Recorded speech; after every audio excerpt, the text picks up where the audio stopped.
When you take the CPM home, remember that there's a toggle switch on the motor box below that sometimes gets bumped. If you plug it in and the remote is not on, make sure you try the switch first before calling DME department to troubleshoot. When we put it on at home, everything has been adjusted by therapy, other than we've brought in these support arms for your transport home. Those will need to be adjusted into the footboard, end of a couch, or whatever supportive surface you use to prevent the machine from sliding out away from you.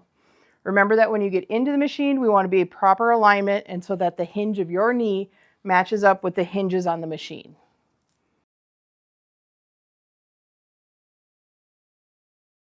At home, you're going to set this up either on your bed or sometimes a spare bed. We want to have something that has a footboard.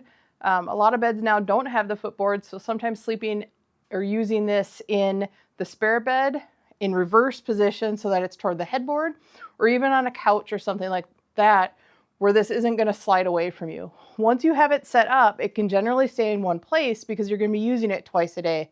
If you have to use it on your bed at home, it just has to be removed for sleeping. We don't want to have it on for all hours of the day because it's also good to get up and move, walk, and do your exercises as well. This is to be done in conjunction with all your other exercises.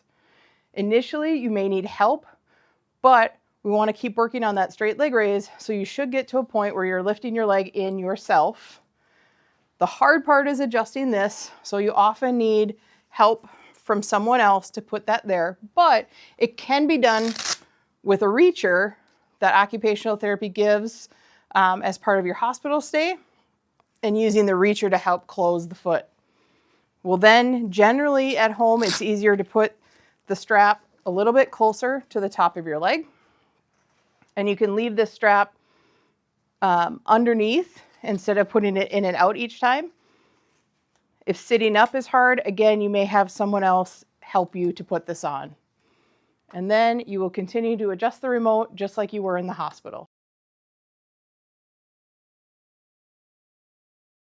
While in the hospital, nursing staff or physical therapy staff will help you set up the remote. So in general, the things that you need to remember are the start and stop button at the bottom. And for adjusting, we need to hold down that FLX button in black at the same time that we adjust the buttons, up or down.